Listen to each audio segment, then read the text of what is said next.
Whatever you are physically, male or female, strong or weak, ill or healthy, all those things matter less than what your heart contains. All those other things, they're the glass that contains the lamp, but you are the light inside. Today we're diving into the core of our experience here on Earth, exploring the very thing that arguably connects us all and makes us who we are. Or in less dramatic wording, we're gonna look at the first half of our channel name, Spirit. Now, quick disclaimer, practically every culture in the world shares some concept of a soul or spiritual essence, and many make that distinction between a physical material body and an immaterial divine essence. As such, we can only cover so much in one video, but if you have a concept of the soul from your own culture, drop it below and start a conversation in the comments. Also, today we wanna give you a free download of the Awakening Meditation. You can grab a copy using the links in the description and connect with your soul deeper right after this video.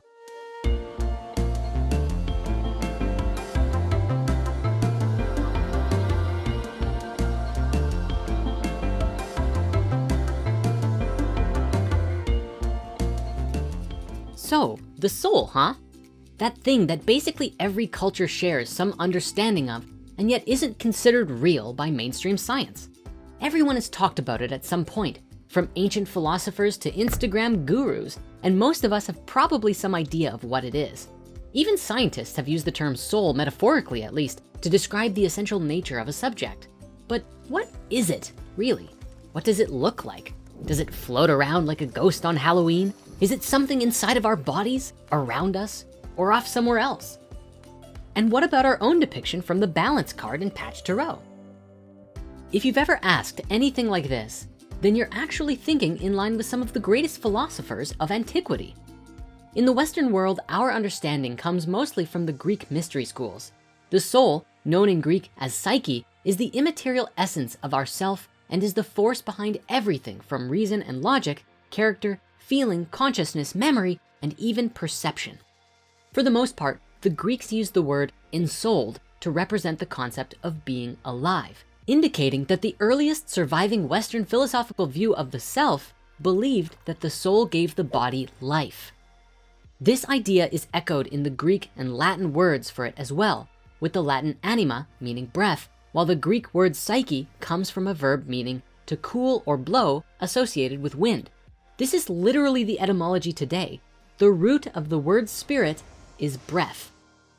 Interestingly, Plato believed that even after death, the soul exists and is able to think. He believed that while our physical bodies die, our soul is reborn into new bodies every time, a process known as metempsychosis, or the transmigration of souls, extremely similar to reincarnation. But Plato didn't invent the idea of metempsychosis.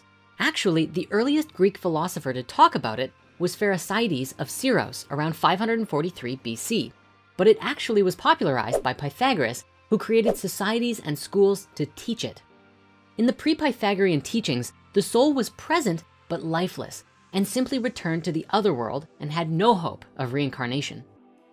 In Platonic thought though, the soul had three parts: the logos, which was the mind and part that allowed us to engage in logic and reason, located in the head; the masculine aspect, thymos, which was responsible for emotion and willpower and found in the chest; and finally, the feminine eros, which was responsible for love and desire, found in the stomach. According to Plato's ideas, this Trinity soul was similar to a state's class system in that, to work properly, each part needs to contribute to the wider whole. However, in contrast, Aristotle believed that only the logos got reincarnated and put forth the belief of different kinds of souls: plants, animals, and humans, which is something we covered in our first science video.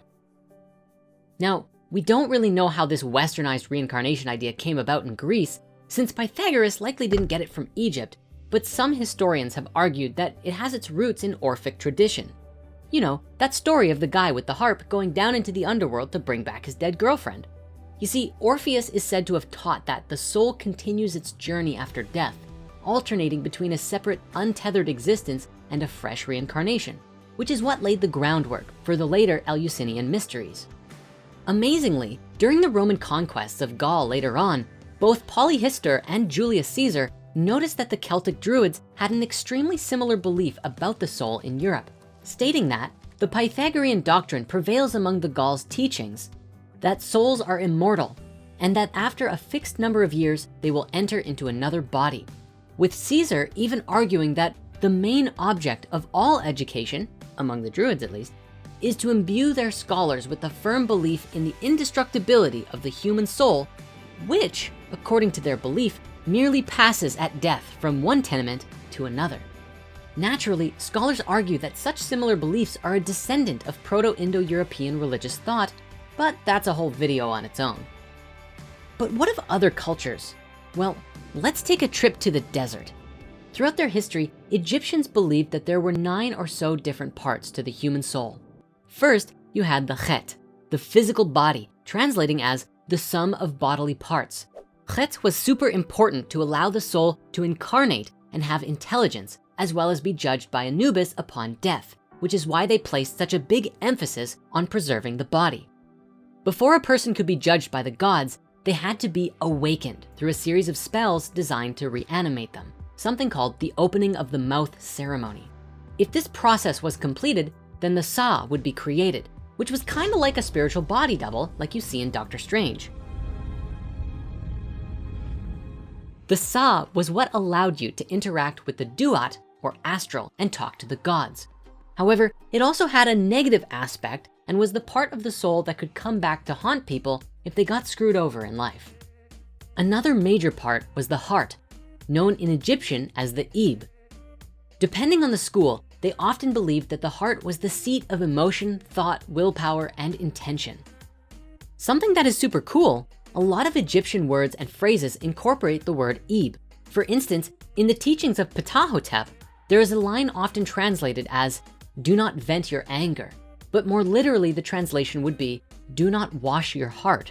And when it came to adjectives, they usually made no distinction between the mind and the heart with regard to emotion or thought. Next, we had the most famous aspect, the Ka. This was one probably most similar to the Greek psyche, since it was considered the vital essence or breath that distinguished between a living person and a dead one. It was believed that the Ka was breathed into you at birth and left you upon death. Interestingly, this was the aspect of the soul people gave offerings to in little Ka shrines in tombs, as it was thought that it could eat and drink the spiritual essence of stuff. Closely related to the Ka, there was the Ba. This was probably the closest in nature to what we would call the ego today.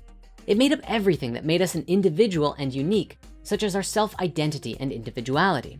Where things get a bit weird though, is that random objects could also have a Ba, with a lot of people referring to their tombs as their own Ba. It was an aspect of yourself left behind after death, kind of like a living memory. However, Egyptologist Louis Vico Zabkar argues that the Ba is not just a part of the person, but is the person themselves.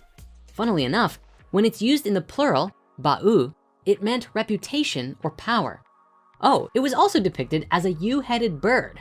So yeah, imagine astral birdseed. Next was the Shut or shadow self. This is a weird one because it didn't necessarily mean the bad parts of our soul, but more like something that was always there and thought to represent some aspect of yourself. Sometimes a statue or picture of yourself was said to contain your shadow. Linked in with this is another part known as the Sechem. Literally, it meant power or force, but outside of that, we don't really know much about it. The last two aspects of the soul were Ren and Ak. Ren is a word that meant name, and in Egyptian thought, you would remain immortal as long as people spoke your name or remembered you. So when we found Tutankhamun in 1922, Howard Carter probably accidentally woke him up on the astral. Your soul name was the place where memories were stored, as well as all of your experiences. So that's why a lot of Egyptian monuments have names written all over them, because writing them down helped to keep your soul alive. As a result, erasing someone's name was one of the worst things you could do, which is actually what happened to Akhenaten and Tutankhamun. The final aspect is the most interesting. The Ak was one of the magical aspects of the soul and represented the part of you that became a being of pure light after death. While it was actually thought to be responsible for thinking, it was also thought and feeling personified as an actual entity.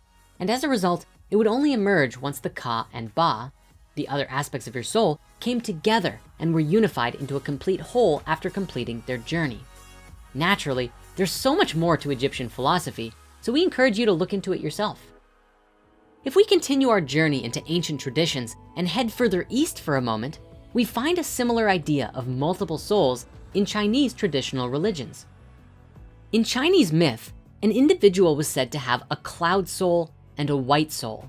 The cloud, known as Han in Chinese, no, not the villains from Mulan, was your immaterial, spiritual, and yang soul, which left the body after death.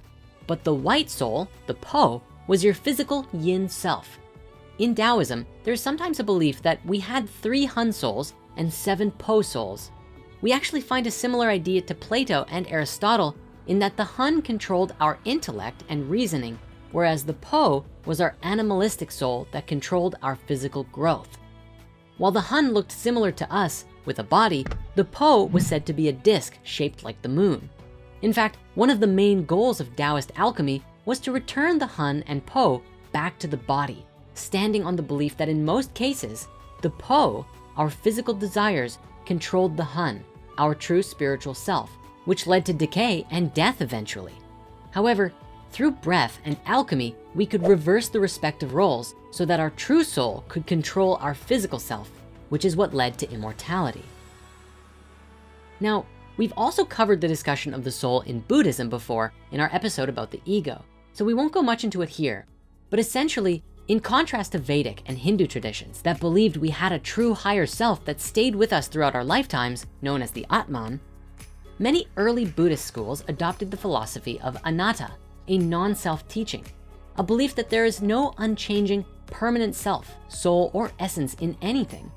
While the Buddha often argued that we didn't have a soul, there were still discussions of karma and rebirth, so texts that talked about a soul were often two-sided. Either they directly denied the existence of a true self or soul, or they questioned the nature of the material self. As a result, the Buddha was supposedly critical of saying the soul was responsible for karma or reincarnation, instead depending on the school of thought that was a form of universal energy that made its way back into bodies, but even that is up for debate. Peter Harvey has pointed out a paradox in Buddhist literature that some early texts describe the achievement of nirvana as gaining a mature self that knows everything as selfless. There is also this idea of the citta, which is described as the mind or heart and emotional nature of a person, but something known as the great self is mentioned in the suttas, meaning a mind which is neither at the mercy of outside stimuli nor its own moods, neither scattered nor diffused, but imbued with self-control. In other words, one of the primary goals of the early Buddhist suttas was a development of self towards a selfless state, where you realize that there is no self or I am nature in the universe. Ultimately, the Buddhist idea of the soul is rooted in anicca, a belief that change is the only constant and nothing remains permanent. So with all of that said, it seems like we're out of time for today, but there's still so much more to cover yet. So please stay tuned for our sequel, where we'll look at even more obscure ideas about the soul and bring it into the modern day, along with some of our own interpretations. Until then, what do you think the soul is? But more to the point, what could we gain from an understanding of it today? Thanks for watching. See you next time.